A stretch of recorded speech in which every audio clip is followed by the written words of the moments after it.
हमने पिछले वाले डिस्कशन के अंदर ये देखा था किस तरीके से हम रेजिलियंस एक्चुअली पैदा करते हैं, मतलब ये इंश्योर करते हैं कि नोड आते जाते रहें लेकिन हमारा डाटा हमेशा अवेलेबल होगा।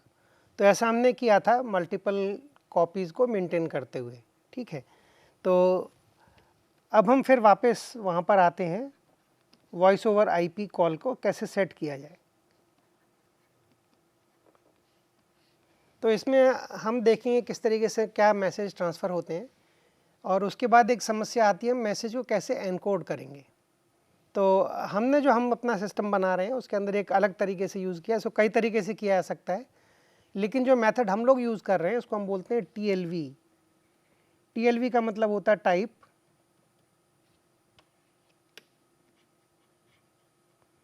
लेंथ, मतलब कितना बड़ा है, और उसकी वैल्यू क्या है। ठीक है, तो वैल्यू में जितने भी हमारे को बाइट्स चाहिए होंगे वो लेंथ से पता चलेंगे और टाइप से पता चलेंगे।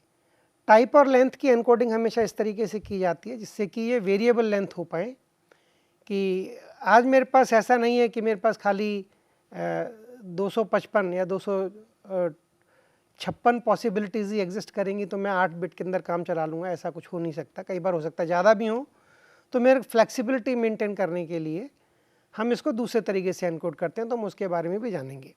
पहले आते हैं कि हम वॉइस ओवर आईपी कॉल कैसे सेट करते हैं। तो मान लीजिए सबसे पहले हमें जब किसी को कॉल करना है तो हमें उसका यूज़र आईडी पता होगा हमेशा। ठीक है, अब इस यूज़र आईडी से मेरे को उसको voice over IP call set करना है। सिर्फ टेलीफोनी सिस्टम में तो बहुत आसान था, यूज़र आईडी जिसको मेरे को कॉल करना है वो हमेशा यूज़र आईडी होता था, कोई ईमेल की तरह दिखता था, तो उसमें एक डोमेन नेम होता था हमेशा और एक यूज़र नेम होता था। तो इस डोमेन नेम का हमेशा हमारे पास एक सिप सर्वर होता था, तो हम अपने सिप सर्वर को बोलते थे कि मेरे को इससे बात करना है, तो इस डोमेन के ऊपर आधारित हम लोग दूसरे सिप सर्वर को निकाल सकता था मेरा सिप सर्वर, और वो उससे बात करता था मेरे को इस यूज़र नेम और इस डोमेन से बात करना है। ये उस सारे यूज़र अपने अपने सिप सर्वर पे रजिस्टर करते थे। ये शुरुआत के डिस्कशंस में मैंने ये चीज़ डिस्कस की थी। अब हमारे पास सिप सर्वर तो है नहीं, तो हम तो अब पीयर टू पीयर सिस्टम की बात कर रहे हैं, और हम ये ऑलरेडी बता चुके हैं कि बेस 0 या जो लेयर 0 है वहाँ पर हम लोग कुछ बेसिक डाटा हमेशा रहेगा, जैसे नोड आईडी, हर यूज़र के कौन कौन से नोड आईडी की ओनरशिप है, वो कौन कौन से नोड आईडी पे है। नोड आईडी का एंड पॉइंट एड्रेस हम हमेशा निकाल सकते हैं अगर वो DHT लेयर में पार्टिसिपेट कर सकता है। अगर नहीं करता है, वो लीफ नोड है, तो यूज़र नोड आईडी और एंड पॉइंट एड्रेस भी पब्लिश किया जाएगा फिर उस समय। ठीक है, अगर नोड आईडी है उस लीफ नोड का। कई बार उन नोड्स के ऊपर जो लीफ नोड हैं उन पे नोड आईडी है ही नहीं, तो यूज़र नेम और एंड पॉइंट एड्रेस पब्लिश किया जाएगा। ये सब DHT में अवेलेबल होंगे। तो हमें सबसे पहले यूज़र आईडी है, उसके पास एक नोड N1 है, नोड आईडी N1, दूसरा नोड आईडी N2 है, N3 है। उसके बाद उसने बाई चांस 2 ऐसे डिवाइस भी हैं उसके पास यूज़र आईडी में जिसमें एंड पॉइंट एड्रेस है, उनके पास नोड आईडी नहीं है। ठीक है, तो सबसे पहले जो मेरे को करना है, अब ये जो इन्फॉर्मेशन है ये रूट नोड पे अवेलेबल होगी। किसके रूट नोड पे? यूज़र आईडी का रूट नोड हमें निकालना पड़ेगा, लेकिन यूज़र आईडी से वहाँ इंडेक्स नहीं किया हुआ, उसके हैश वैल्यू से किया गया होगा। तो हम यूज़र आईडी का हैश निकालेंगे।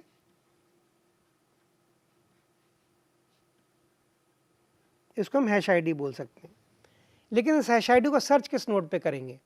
तो मैं रूट नोड हैश आईडी का नहीं निकालना है, हमें इस हैश आईडी को लेना है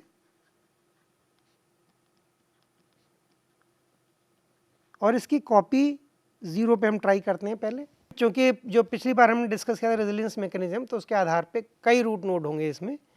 तो अगर मैं इसकी 2 कॉपी मेंटेन कर रहा हूँ तो 0 और 1 2 रूट नोड होने चाहिए। तो इसके हिसाब से अगर मेरे को पहले वाले रूट नोड को ढूंढना है तो कॉपी 0 रखेंगे, इसका हैश कंप्यूट करूँगा, ये मेरे को देगा वो हैश आईडी जिसका रूट नोड जो है वो मेरा रूट 0 हो जाएगा। दूसरी पॉसिबिलिटी है, तो मैं यहाँ सबस्क्रिप्ट U यूज़ कर लेता हूँ क्योंकि ये यूज़र आईडी का है।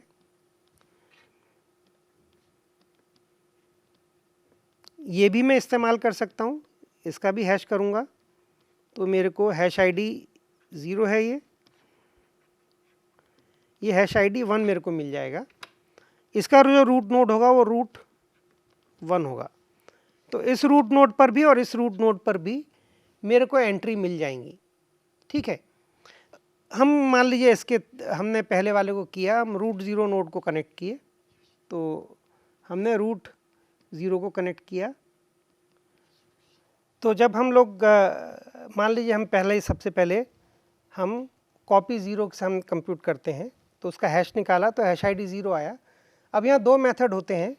पहले मेथड में मैसेज जनरेट करूँगा जो कि DHT राउटेड होगा, अपनी राउटिंग टेबल में देखेंगे हम लोग, और हैश आईडी 0 कौन से नोड के सबसे नज़दीक है, कौन सा नोड सबसे उससे हैश आईडी 0 से नज़दीक है, हम उस नोड को हैंड ओवर करेंगे।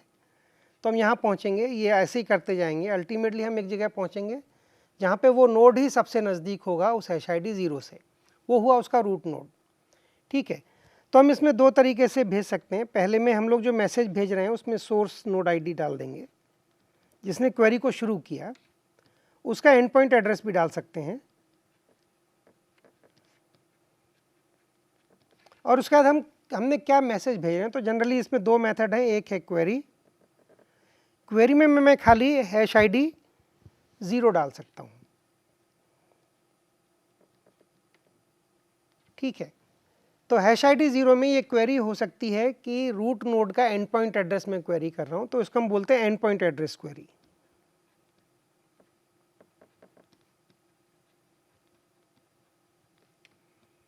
ठीक है, अब ये मैसेज होते होते रूट 0 तक पहुँच गया। रूट 0 जब इसको देखेगा कि इस सोर्स नोड ने मेरे को भेजा था, उसका एंड पॉइंट एड्रेस ये है और ये query and point address query है, तो देखेगा हैश आईडी 0 के लिए जो रूट नोड है इसका। ठीक है, चूँकि मैं रूट नोड हूँ तो मैं अपना एंड पॉइंट एड्रेस, अपना IP एड्रेस, पोर्ट नंबर और ट्रांसपोर्ट मैकेनिज्म को एक मैसेज बनाऊंगा और रेस्पॉन्स मैसेज भेजूंगा। रेस्पॉन्स मैसेज जाएगा, इस केस में जो डेस्टिनेशन था मेरे पास हैश आईडी 0 था, तो ये हुआ डेस्टिनेशन, ये हुआ सोर्स, ये हुआ मैसेज। जनरली तीन चीज़ें हमेशा मौजूद रहेंगी जब भी भेजी जाती हैं। ठीक है, डेस्टिनेशन में चूँकि हमने नोड आईडी खाली या हैश आईडी यूज़ करने, तो कोई एंड पॉइंट एड्रेस नहीं है, तो ये DHT मैसेज है, क्योंकि DHT मैसेज हमेशा हैश आईडी या नोड आईडी के बेसिस पे राउट किया जाता है। तो रेस्पॉन्स मैसेज, अब रूट 0 अपना रेस्पॉन्स मैसेज बना सकता है जिसमें वो सोर्स नोड आईडी को एज ए डेस्टिनेशन यूज़ कर सकता है, और वो अपने नोड आईडी को अपना नोड आईडी बता सकता है, चाहे तो अपना एंड पॉइंट एड्रेस भी चाहे तो उसको भी डाल सकता है।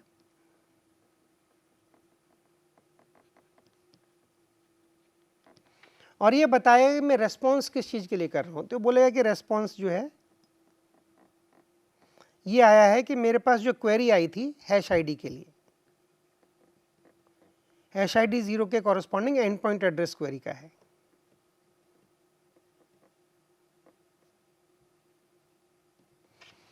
तो वे क्वेरी भी अब किसी दूसरे नोड्स के थ्रू, अब ये इस नोड सोर्स नोड आईडी को यूज़ करेगा।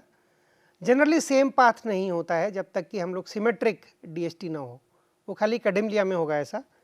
तो जनरली हम एक दूसरा रूट लेंगे इसके अंदर,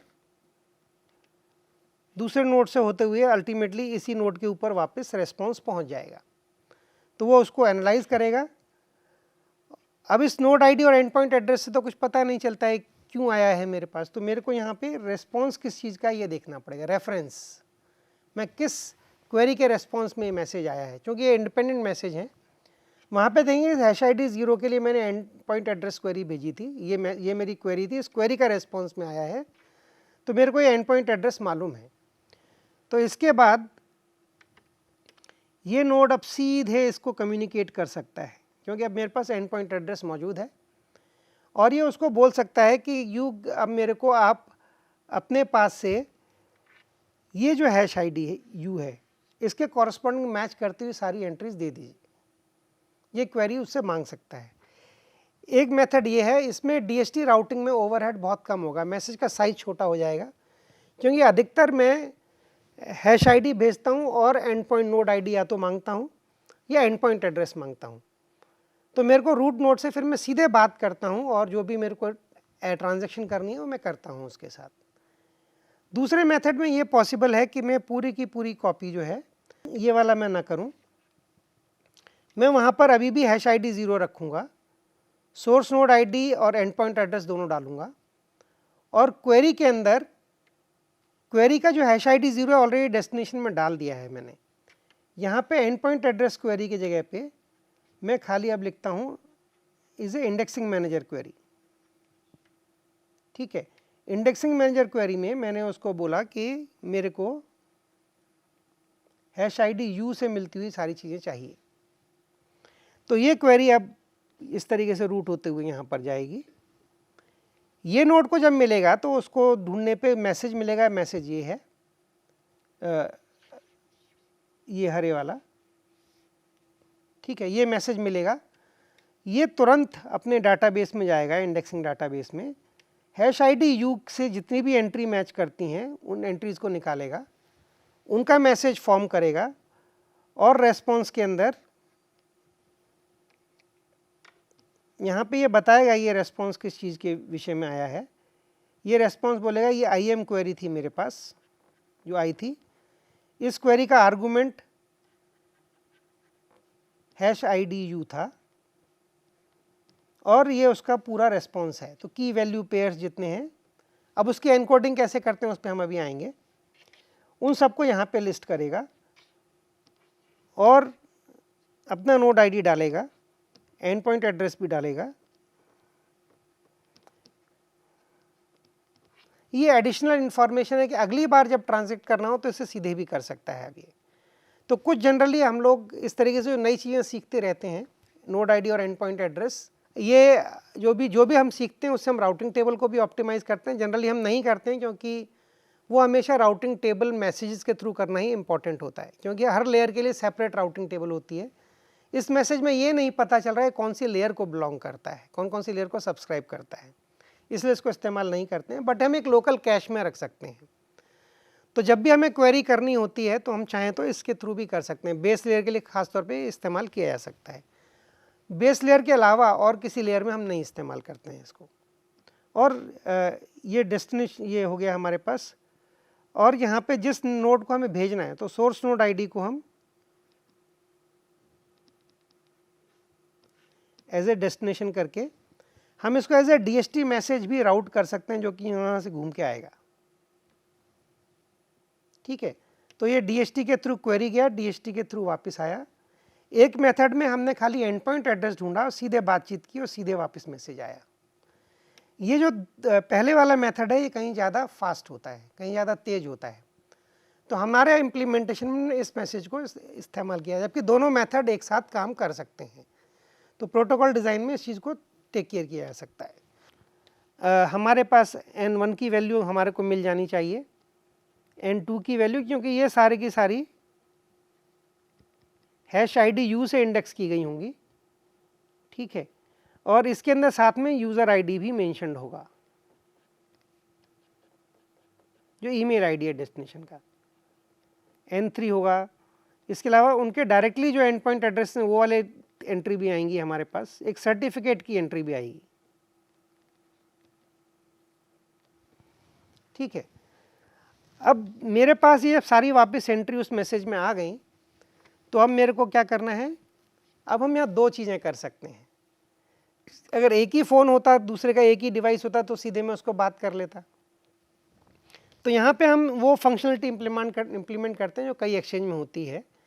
मान लीजिए कि किसी ऑफिस में, जैसे हमारे यहाँ IIT में मेरे पास 5 फ़ोन नंबर हैं, मतलब मैं मान लीजिए एक हेड भी हूँ या डीन हूँ या कहीं पर मैं प्रोफेसर हूँ, मेरी 4 लैब हैं, वो सारे नंबर मेरे नाम पे हैं।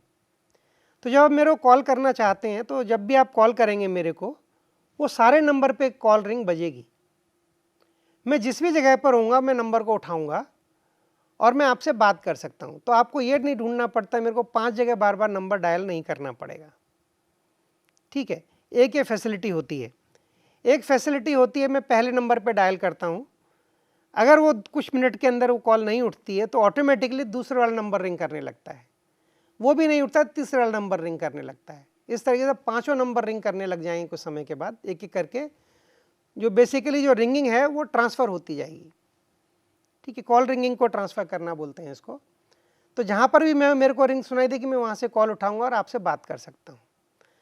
अब हम इस प्रकार से जब हमको सारे एंड पॉइंट मिल गए तो मैं इसको इस्तेमाल कर सकता हूँ। तो मान लीजिए पहले वाला कि हम सारे कॉल्स को हम एक साथ, सारे फ़ोन को एक साथ रिंग करते हैं, जहाँ से उठ जाएगा कॉल हो जाएगी। तो जो करंट यूज़र है मान लीजिए ए, अब ये क्या करेगा, पहले नोड N1 को तो हम कॉल सेट नहीं कर सकते, मेरे को तो उसका एंड पॉइंट एड्रेस चाहिए। तो सबसे पहले N1 के लिए एक क्वेरी फिर उसी तरीके से जाएगी जहाँ पे मैं अपना सोर्स आईडी ए डालूंगा, ए का एंड पॉइंट एड्रेस डालूंगा, ठीक है, और मैं क्वेरी करूंगा and point address query N1 की, ठीक है, और मैं डेस्टिनेशन में भी N1 डाल दूंगा। तो N1 का रूट नोड हमेशा N1 होगा, ये वहाँ तक जाएगा, N1 पे टर्मिनेट होगा और वहाँ से एंड पॉइंट एड्रेस क्वेरी में लौट के वापस आएगा कि आपने क्वेरी N1 की थी, मेरा नोड आईडी भी N1 है। अगर ये नोड बाय चांस उस समय स्विच ऑफ हो जाता है तो यहाँ पे रिटर्न के टाइम पे सोर्स नोड आईडी की एंट्री दूसरी हो जाएगी, क्योंकि N का रूट कोई और है। अगर ऐसा तो ये हम वेरीफाई कर पाएंगे कि मेरे को इससे बात करनी है या नहीं करनी है, उसी आधार पे। अगर ये दोनों चीज़ सेम होती है रिटर्न पाथ में ए डेस्टिनेशन है, N1 अगर मेरे को मिल जाता है, N1 का एंड पॉइंट एड्रेस भी मिल जाएगा और ये किस चीज़ का रेस्पॉन्स था ये भी मेरे को पता चलेगा। ये एंड पॉइंट एड्रेस क्वेरी थी और उसका आर्गूमेंट N1 था। तो मेरे को मालूम पड़ा ये N1 और जो क्वेरी की थी सेम है, तो ये एंड पॉइंट एड्रेस है। तो ये DHT के थ्रू गया था यहाँ से कई नोड्स के होते हुए। अब मैं सीधे इससे बात करूँगा। ये जो एंड पॉइंट एड्रेस है इस पे हम कनेक्शन सेट करेंगे इसको, ठीक है। हमें सभी मान रहे हैं कि सारे लोग पब्लिकली एक्सेसिबल हैं। पब्लिकली एक्सेसिबल नहीं होने पे क्या करना है वो हम आगे आने वाले एक डिस्कशन में देखेंगे। अब मैं इसके बाद मेरे पास उस यूज़र का सर्टिफिकेट आ चुका है ऑलरेडी, ठीक है, जिस यूज़र से मेरे को बात करनी है, ये यूज़र आईडी। तो मैं उस सर्टिफिकेट को चूँकि मेरे पास आ चुका है तो मैं पहले से ऑथेंटिकेशन क्रिएट करूँगा, सिक्योर टनल। तो मैं वही जो SSL प्रोटोकॉल दो यूज़र के बीच में होता है कि हम एक दूसरे से सर्टिफिकेट पहले एक्सचेंज करते हैं। मेरे पास ऑलरेडी दूसरे का सर्टिफिकेट पहले ही आ चुका है, जबकि तो वॉइस ओवर IP कॉल में इसकी एक्चुअली आवश्यकता नहीं है कि सर्टिफिकेट हो डाटाबेस में, या लेकिन ये मैसेजिंग के लिए चूँकि रखा जाता है इसलिए आपको मिलेगा ही मिलेगा। तो मैं अपना सर्टिफिकेट उसको भेजूँगा कि ये मेरा सर्टिफिकेट है, तो दूसरे यूज़र को सेंड सर्टिफिकेट एक मैसेज के थ्रू जाएगा। तो सर्टिफिकेट जब यहाँ पहुँचेगा ये उसको ऑथेंटिकेट कर लेगा कि यहाँ ये वाकई में सही सर्टिफिकेट है नहीं, क्योंकि इसके पास ऑथेंटिकेशन सर्वर की पब्लिक की है। तो ऑथेंटिकेशन सर्वर ने प्राइवेट की से अपनी प्राइवेट की साइन किया है तो सर्टिफिकेट जेन्युइन है। ऑथेंटिकेशन सर्वर की पब्लिक की सब लोगों के पास होती है, ये डिज़ाइन का एक हिस्सा है। उसके बाद वही SSL प्रोटोकॉल अपने एक रैंडम नंबर जनरेट करेंगे, उसको पब्लिक की से एनक्रिप्ट करेंगे, दूसरे के पास जाएगा, वो भी एक रैंडम नंबर जनरेट करेगा, सेशन की जनरेट करेगा। तो हम एक सिक्योर चैनल क्रिएट कर लेंगे और एक दूसरे को म्यूचुअली ऑथेंटिकेट भी कर लेंगे। तो इस तरीके से कोई सेंट्रल अथॉरिटी के बगैर म्यूचुअली दो लोग एक दूसरे को चेक कर सकते हैं, वेरीफाई कर सकते हैं कि ऑथेंटिक हैं कि नहीं है। तो एक बार ये हो गया, उसके बाद हम मैसेज भेजेंगे उस सिक्योर चैनल पे कि मैं आपसे बात करना चाहता हूँ। वो बात करना चाहता हूँ जब यह मैसेज पहुँचेगा तो मोस्ट लाइकली ये कि एम्बेडेड डिवाइस होगी या फ़ोन होगा या कंप्यूटर होगा या मोबाइल फ़ोन में ऐप होगा, ये घंटी बजाने लगेगा कि भाई यूज़र सुने कि कोई आपके लिए वॉइस कॉल आ रही है इस समय। इसी प्रकार ये N2 के लिए करेगा, इसी प्रकार ये N3 के लिए करेगा। E1 और E2 के अंदर मेरे पास तो एंड पॉइंट एड्रेस सीधे अवेलेबल है, तो मेरे को ये जो मैसेज है इसकी ज़रूरत ही नहीं है, क्योंकि वो लीफ नोड थे और मैं उनको सीधे ही ट्रांसपोर्ट कनेक्शन सेट करके उनके साथ वही कर सकता हूँ। तो सारे के सारे ये सब रिंग करने लग जाएंगे। यूज़र जहाँ से भी कॉल उठाएगा, यूज़र ने मान लीजिए यहाँ से कॉल उठा लिया, तो इस डिवाइस के एप्लीकेशन को मालूम पड़ गया भाई कॉल पिक कर लिया है, तो ये वापस कंफर्मेशन भेजेगा इस सिक्योर के ऊपर कि भाई कॉल उठ गया है, ठीक है, और उनके जो आपका स्पीकर और माइक्रोफोन को कनेक्ट कर देगा। बेसिकली उसको सैम्पलिंग करेगा, उसको पैकेटाइज करेगा, उन पैकेट्स को भेजने लग जाएगा, ऑडियो पैकेट्स को, और रिसीव वाले ऑडियो पैकेट्स को प्लेबैक करने लग जाएगा, ठीक है। तो ए और E1 के बीच में कम्युनिकेशन सेट हो जाएगा इस टाइम पे।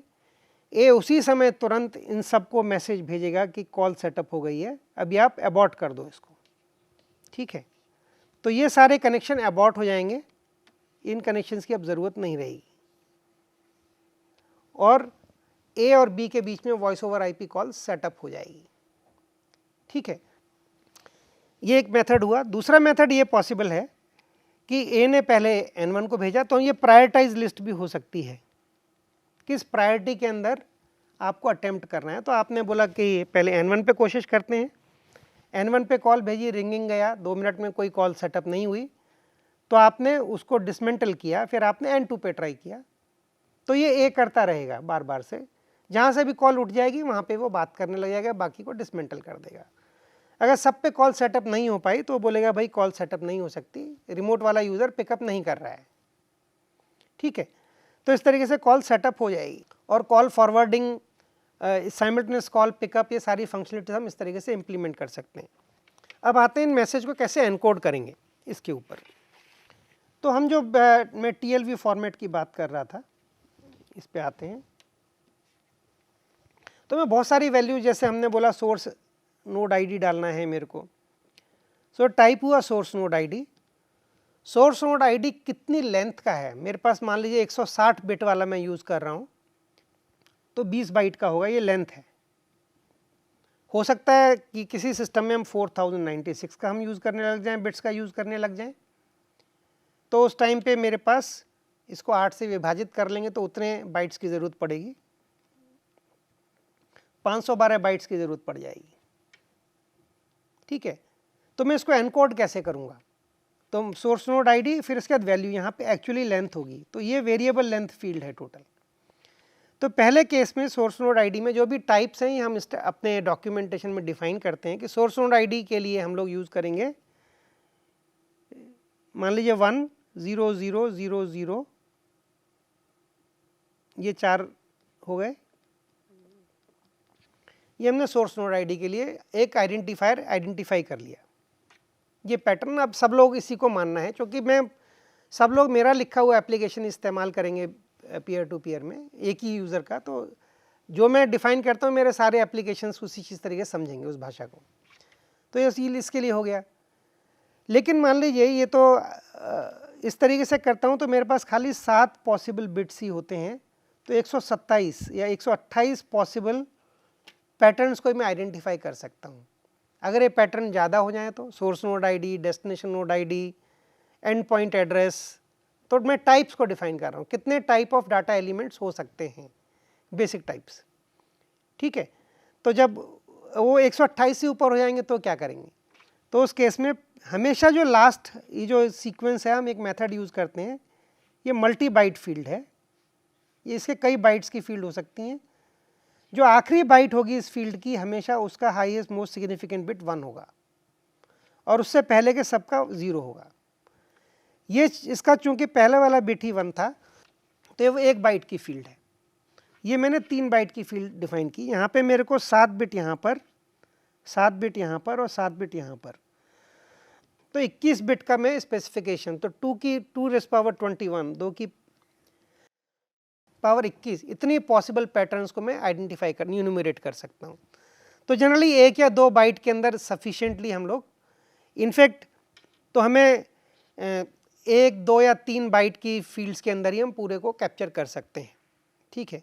तो सारी पॉसिबिलिटीज़ हो सकती हैं। इसी प्रकार से अगली वाली फील्ड भी हम मल्टी बाइट फील्ड के थ्रू ही इस्तेमाल करते हैं। तो जैसे 512 बाइट हम यूज़ कर रहे हैं अगले उसके अंदर, बट हर चीज़ का काउंट ऑक्टेट में है, हर नंबर का, ठीक है। तो मान लीजिए हमने सोर्स नोड आईडी यूज़ किया, सोर्स नोड आईडी का पहला ये हो गया टाइप, अब ये अब मान लीजिए 20 बाइट का है, तो मेरे को तो एक ही बाइट में लेंथ को रिप्रेजेंट कर सकता हूँ, तो 1 हो जाएगा यहाँ पे। और 20 के लिए मेरे को यूज़ करना है, ये हो गया 16, ठीक है। और ये हो गया टोटल 20। पहली फील्ड बताती है कि खाली एक ही बाइट का फील्ड है, तो 7 बिट से अब मेरे को मेरा वैल्यू 20, तो ये 20 के अंदर मैं इसको इस्तेमाल कर सकता हूँ, इसका मतलब ये होता है।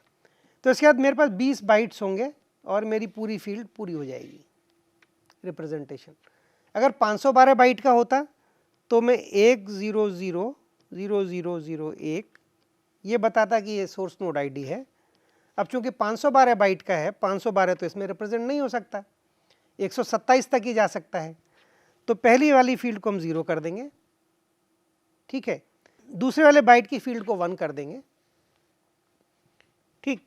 तो यहाँ पे होगा हमारे पास, अगर यहाँ पे मैं 1 रखता हूँ, ये बाइट की बाउंड्रीज हैं, यहाँ पे 1 रखता हूँ, इसका मतलब ये होता है 8वां बिट, तो ये हो जाएगा 128। अगर इसको 1 और इसको 0 करता हूँ तो मेरे पास ये हो जाएगा 256। और अगर मैं इसको करके यहाँ करता हूँ तो ये हो जाएगा 512, ठीक है।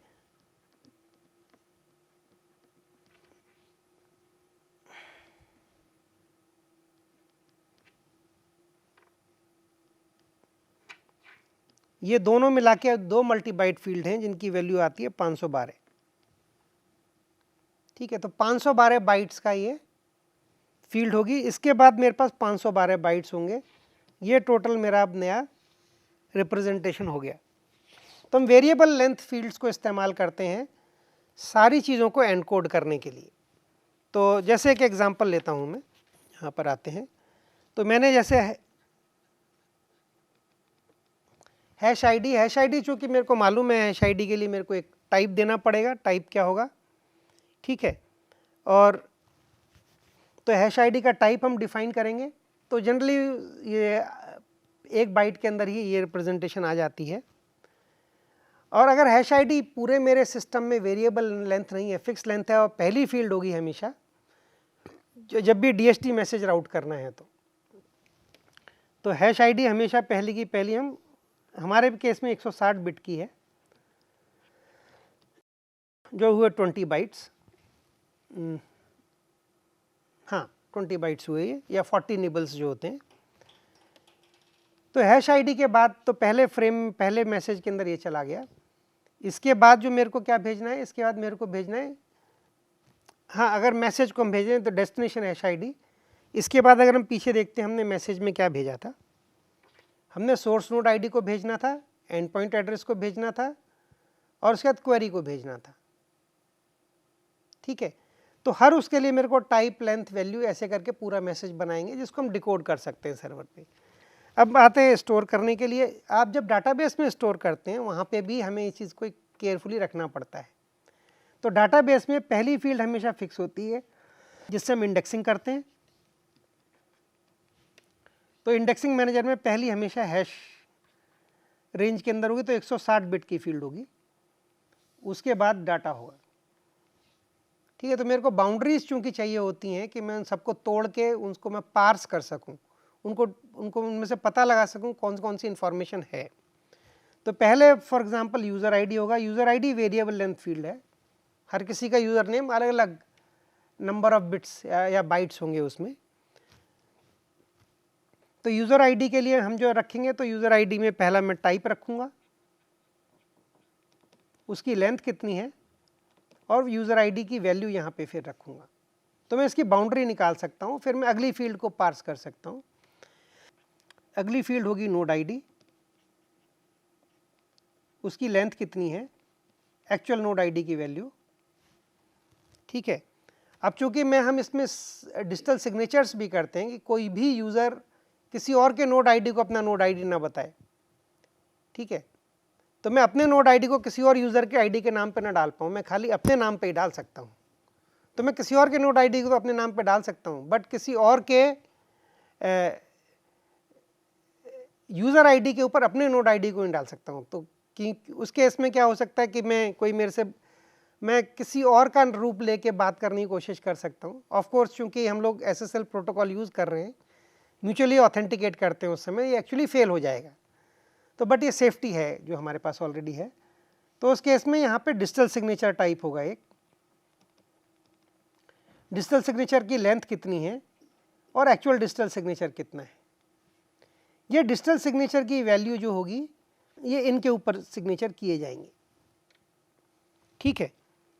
तो इसी प्रकार से हम लोग सर्टिफिकेट के विषय में हो सकता है हैश आईडी रहे यहाँ पे जिससे इंडेक्स किया है, यूज़र आईडी हो सकता है। तो हम इनका ऑर्डर सीक्वेंस भी चेंज कर देंगे तो भी मैं यूनिकली बता कर सकता हूँ कौन सी वैल्यू कहाँ पर है।